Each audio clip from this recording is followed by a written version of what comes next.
Hi YouTube, this is just a short video to show you my backpacking stove kit.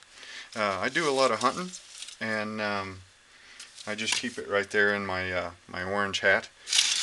Do an awful lot of hunting, and a lot of times it's really cold, and I'm a big coffee fan, so I like being able to drink my coffee. So I made this whole stove setup, and basically, well, there's some pine needles from the last trip. Basically, it's a can that's 4 1/8 inch diameter. The size for that, yep, 4 1/8 inch diameter. And I cannot remember where it was that I found this can. Most cans are only 4 inches in diameter. The reason that I like the 4 1/8 inch diameter can is because these cups right here, the ones that have got the extendable handles, will fit inside this can, but they won't fit inside a 4 inch can. So if anybody knows where I can find a 4 1/8 inch diameter can that is almost 3.5 inches high, let me know, because I'd like to build some more of these for some friends. But basically, this one I believe was some sort of like a beef stew can that I must have bought. Oh, I think if I remember right, that hunting trip was 12 or 13 years ago. But basically, I took the can and I cut openings on the bottom on both sides. Uh, 4 rows of 3 holes here, a couple of holes here and here, and then holes along the bottom. And what this stove, I designed it to run on wood and or the fuel tabs. You can pick those up at any store.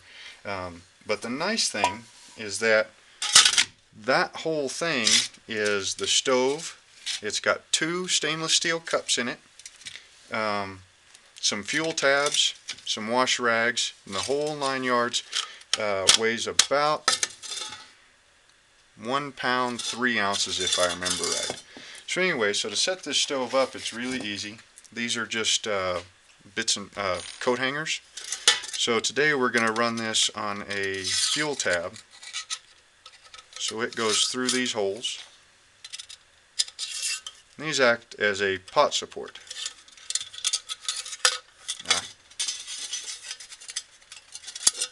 Like so.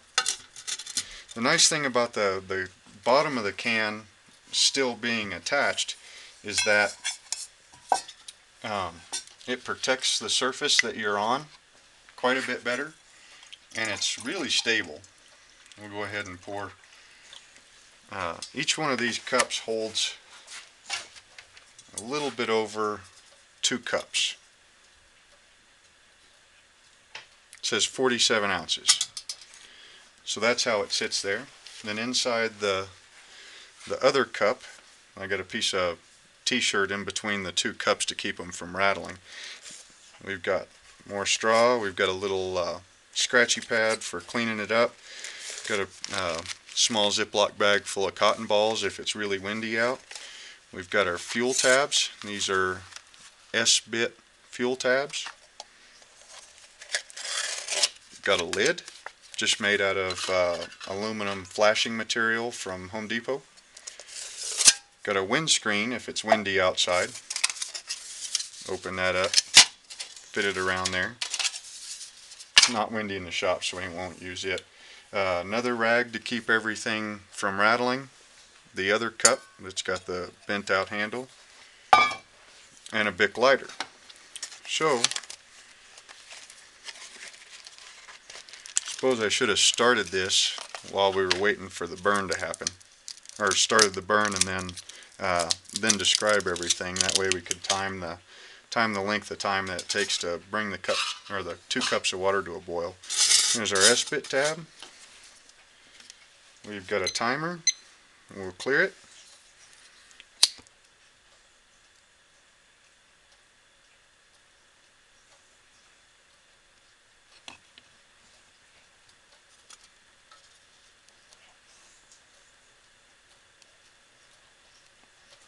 We'll get our S-bit tab lit. That's just the corner of it lit.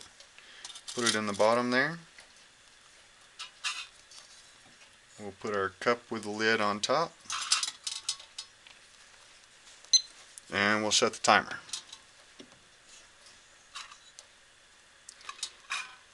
This stove also burns on wood. You could also use a alcohol stove that you made out of beer cans. I used to use those, and then I decided that I like the simplicity of this stove. I usually carry, let's see, we got 2, 4, 6, 8 of these fuel tablets in this little box. That was the original box. I just cut the sides down to where it would just fit one row of them. And most of the time, I'm just you know, up there elk hunting and find the side of a mountain, and where I've got a good view, set this thing up, you know, brew myself a cup of coffee, or the Mountain House meals. The dehydrated meals are way better than a cold sandwich when you're up there elk hunting. I have cooked small game, rabbits, blue grouse on a stove like this. You have to do a little bit of a modification if you're going to be cooking on this with a pan. Basically, you cut a couple of slots, one here and one here, and then matching ones on the other side, and you take a hacksaw blade and you break it in half, and then you use that hacksaw blade and you flex it. Instead of being straight, you'll flex it, fit it inside those slots, and then that makes the pot sit, you know, 1/4 inch above the rim, so it lets the smoke from your wood fire come out. When you want to run this on wood instead of on a fuel tab, you take your pot supports, and instead of putting them in the lower hole, you put them in the upper hole, and then that way you have more room for your fire to burn.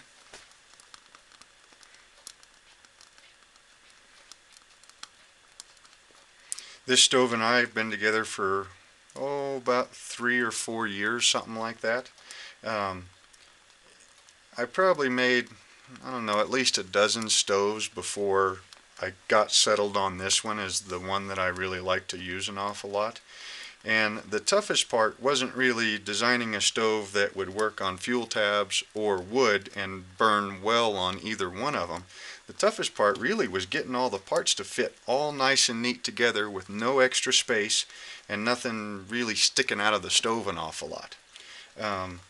I can't remember where I got these cups, but they're just a little bit smaller than these Glacier cups. You used to be able to find these everywhere, and now I couldn't. I ended up having to order these off the internet. These cups with the bail handles, you can find them at Walmart, most sporting good places, Cabela's, anybody else probably has them. Like I said, the can, I'm not really sure where I found that. Bits and pieces of coat hanger wire, and some aluminum flashing from Home Depot for the windscreen. When you are burning this on wood, it takes a little bit to get the windscreen set right. Here in Wyoming, the wind hardly ever stops. So you would think that, you know, you need the windscreen all the time. Well, you take the windscreen, open it up a little bit, and then you usually try to set it to where it blocks almost all the oncoming wind. So you can move that screen around to cover parts of your vent holes, and then you've got 2 really nice big holes you can feed wood clean through there. Usually takes about 7 minutes or so to come up to a boil, and we're at about 4 right now. Let me grab a thermometer. See, it is, it's about 55 degrees in the shop, and this water jug was sitting out here, so it's about probably 50-55 degrees.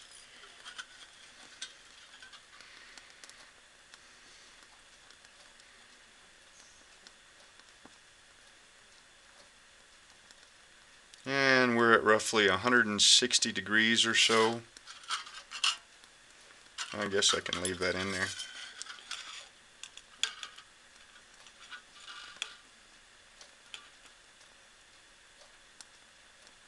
168-ish on almost 5 minutes.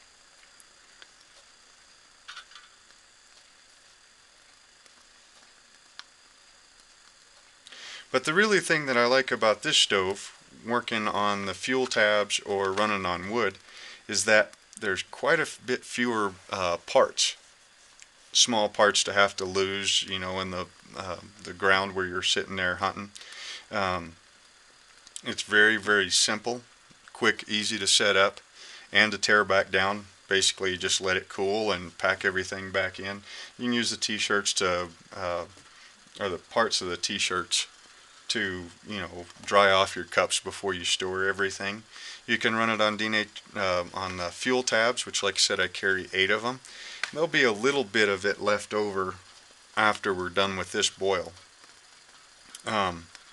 You could save those and do them again, I guess, if you wanted to.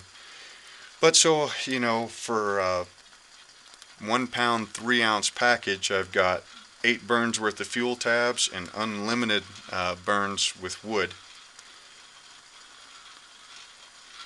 Oh, we're at 6 minutes and 192 degrees.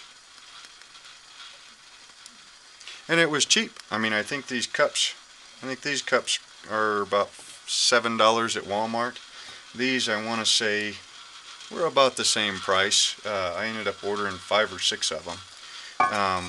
And basically the rest of it is just scrap that you have around the shop.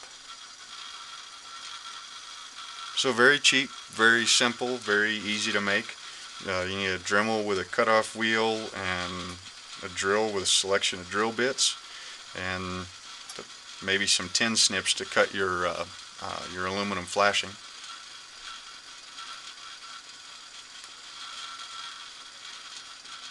No, we're coming right up on 7 minutes. And we're starting to get our boil.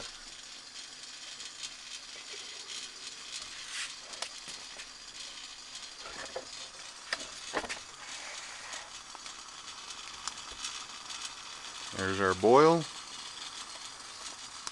And we're at 7 minutes and 20 seconds.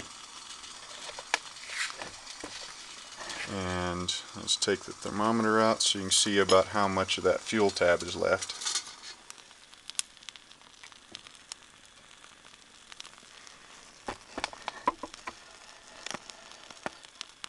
There's probably, a quarter of that fuel tab left.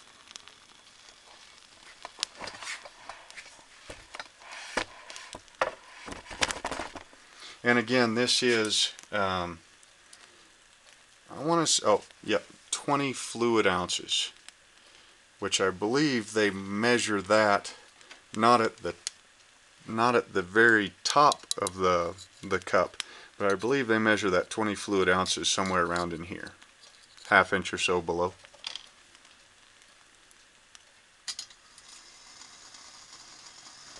Hope you enjoyed it. See you next time.